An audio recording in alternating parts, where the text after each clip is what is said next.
You know, it's really surreal to me that we're basically near the end of year 5 of the retro shooter revival. You know those games, the one everyone calls boomer shooters.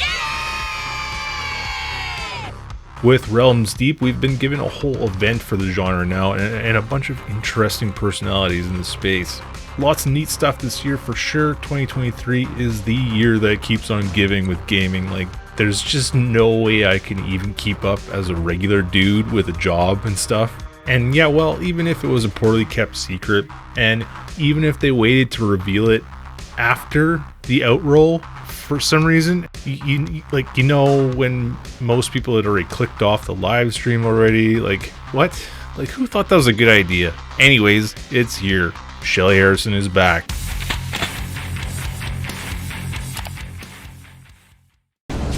Get that fucking jalopy out of here. There's a handful of games that really got the ball rolling in this retro revival thing we've got going on here, and Ion Fury was definitely at the forefront of that. You play as Shelly Bombshell Harrison, someone who was at one point intended to serve as some sort of nemesis to Duke in the Duke Nukem Forever. You know, before that became an absolute train wreck. There was actually dialogue for her buried in that DNF 2001 build that was leaked last year.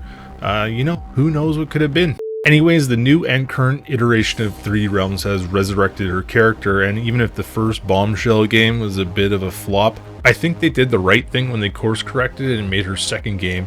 Ion Fury was a very unique game in that it was made in the build engine, albeit a slightly modernized version of it.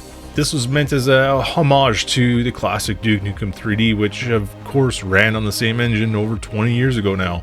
For a build engine game, it was tremendously gorgeous while having all those quirks and details that many of us who grew up in the 90s will fondly remember. From the plentiful and sometimes misplaced one-liners, the fast action, and even the awkward platforming, Ion Fury truly hit the mark as a proper build engine game. Shelly could stand tall next to Duke, Lo Wang, and Caleb. So, enter Aftershock, the long-awaited expansion from a company well known for making people wait long.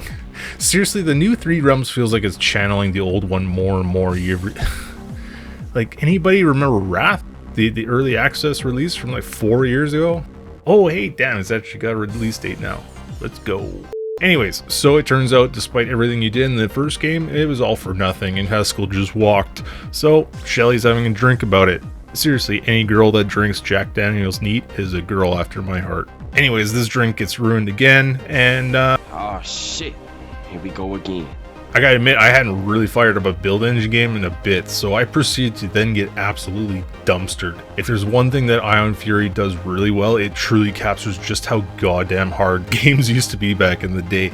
It was the style of the time. The game helps by adding headshots, which really helps level the playing field if you got the aim for it, but man alive, even on Ultra Viscera mode, I was still getting rolled a lot of the time. Like, man, they've even added an extra difficulty level on top of the previous hardest difficulty, which sounds like it'd be about as fun as playing Blood on Extra Crispy. But you know what? If you like that sort of thing, then bless your heart. The new levels here are equally as fun and well polished as the main games were. This small level just really epitomizes that quintessential build engine vibe. However, we've also got some modern goodies sprinkled in here, like the hover bike.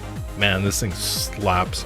It definitely took a little bit getting used to the controls. It's very much about straight line speed with strafing severely nerfed. I feel like this is probably a balancing choice because the onboard gun is just devastatingly effective. Not gonna lie, the whole racetrack type sections of the game were kind of unexpected. We all know the game's vibe in general is very tongue-in-cheek, so the lap timer here was kind of just a lighthearted, goofy inclusion. I'm not gonna read into it too much. I also love the little details here, like the completely exposed blades of the hover bikes slicing people up as you hit them. The blades getting bloody after the fact is a real nice touch. Yeah, boy. I don't really have anything to complain about here. Like I mentioned earlier, it's been quite the wait for this one, considering the originally announced release date was 2021, and the original game was released in 2019. I know a lot of things have gone sideways in the world in general for the last couple of years, so it's honestly just a minor gripe. If a game needs to be left in the oven, then just leave it in the oven. 3D Realms just recently put out a demo to promo the upcoming sequel to Ion Fury, Phantom Fury, and well, That was an absolute train wreck and might have done more damage to the hype for that game than anything, but that's a story for another time. Also, there wasn't a ton of extra content overall here for an expansion pack, which is, you know, it's totally fine, but the ending kind of felt a little abrupt. Like, it was just over, and I was like, well, I guess that's it then. It really felt like it was leading to at least one final level, you know what I mean? Hard to elaborate here without being a spoiler, really. Overall, Ion Fury Aftershock really slaps. I enjoyed the expansion as much as I enjoyed the base game. Ion Fury is just a total love letter to the golden era of build engine games, and it definitely earns its place amongst the greats. Everything about what made those games memorable, challenging, and endearing is faithfully on display here. Shelly Harrison and Ion Fury are absolute peak build engine. Thanks for watching.